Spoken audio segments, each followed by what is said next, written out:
We're listening all of the time. It's pretty much the one sense we can't just turn off.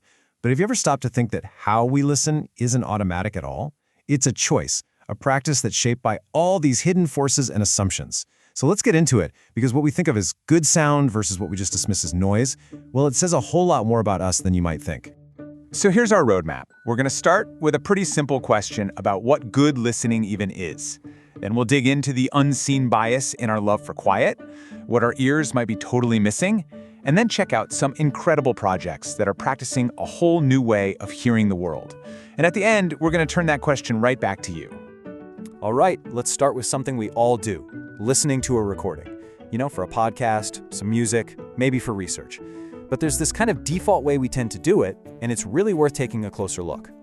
Academic Catherine McLeod asked this just brilliant, simple question. What are we really doing when we listen? Are we just, downloading information, or is there something way more complex going on? The thing is, when we press play, we're not just sitting back as passive receivers, we're actively doing something. The real question is, what kind of something is it?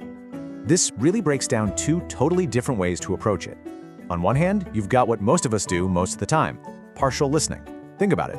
You're probably alone, you listen to a short clip, and your whole goal is to just get the facts, right? To understand what is being said. But contrast that with collective listening. This is about experiencing an entire recording, but as a group. And suddenly, the focus shifts from just what is being said to the shared experience of how you're all listening together. It's a huge shift from a solo, analytical act to something totally communal. Okay, so let's get to the heart of this. We generally think of quiet as this universal good, and noise as this universal bad. Simple enough. But what if that preference, what if our love of quiet isn't neutral at all? What if it's actually hiding a really powerful bias? To get this, we've got to look at this field called acoustic ecology. It was pioneered by R. Murray Schafer, and it's all about studying our sonic environments.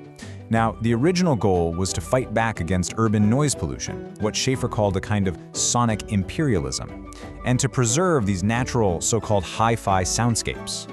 A great goal, for sure, but it came with some unintended consequences. And this is where we get to a really key concept from scholar Nemalin Yoganathan, white normative listening. It's his framework, and it's often totally unconscious, that says quiet, natural sounds are the ideal. And why is this such a big deal? Because when we use this framework, we can end up dismissing the sounds of urban life, of immigrant communities, of indigenous life as just noise, which means we're pretty much not hearing their experiences at all. And here's exactly how that bias plays out in the real world. It romanticizes colonial sounds like church bells, but completely ignores how those same bells might have sounded pretty threatening to indigenous communities. It puts the hi-fi sounds of a perfect forest on a pedestal, way above the lo-fi sounds of a busy, diverse city. It ends up creating this sonic picture of a nation that's just incomplete, and it frames quiet not as just one preference, but as the only right one. So now we get to the real-world impact. When we listen with this kind of bias, we're not just missing out on a few sounds. We can miss entire structures of power, entire forms of authority that just don't even register to our text-focused ears. Our whole society is pretty much built on this idea that authority comes from written documents. Laws, treaties, contracts, power is something you read. But what if authority isn't something you read? What if it's something you hear, something that's performed and sung and felt? Asking that one simple question changes everything. Scholar Trevor Reed gives us this term for it, sonic sovereignty. He explains how, for communities like the Hopi, their traditional songs aren't just cultural artifacts to be recorded. No, they are expressions of political governance, of territorial authority. When our legal and political systems can only read text, they are completely deaf to this kind of sonic power. And this isn't just about ancient traditions either. So often, the sounds that get labeled noise are actually expressions of power. Think about the go-go music blasted on DC street corners to push back against gentrification, or the noise protests by incarcerated people to fight back against oppressive silence. These aren't just disturbances, they're acts of community building and asserting your own agency. So, if our old way of listening is flawed, what's the alternative? Let's check out some amazing, real-world projects that are actually putting a new, more inclusive way of listening into practice right now. This right here is a ghost reading event from a project called Spoken Web, And it's a perfect example of what a new listening practice can look like. So instead of just one person listening to an old poetry reading on their laptop, a whole group gets together to experience the entire archival recording together. It's such a simple shift, but it's a profound one, from a solitary act to a collective one. And the whole process is designed to make the experience deeper. They gather in a meaningful place, like the original venue, and they listen on the exact anniversary of the event, which connects the past to the present in this really tangible way. The audience isn't just passively consuming content anymore, they become active performers in the act of listening. Their focus shifts from what is being said to how it's being heard by everyone in that room. But practicing a new way of listening can go even deeper. It can actually become a powerful tool for social justice, for decolonization, and even for healing. Just take the Listening to Country project in Australia.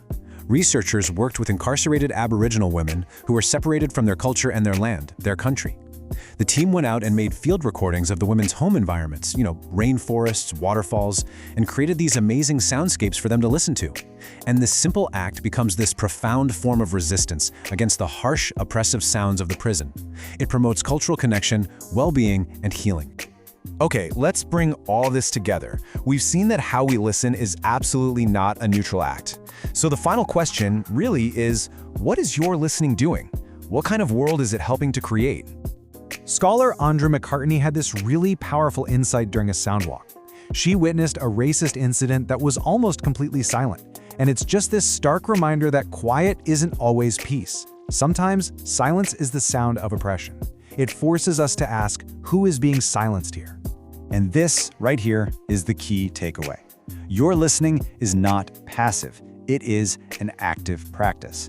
The sounds you choose to value, the sounds you ignore, and the sounds you label as noise, they all contribute to the kind of world you live in. Your ears are a political tool, whether you realize it or not. And that leaves us with one last personal question. Think about your own life, your own community, your own daily soundscape. What noise, the sounds you usually tune out or just dismiss, what noise do you need to start listening to more closely? What might you hear if you really did?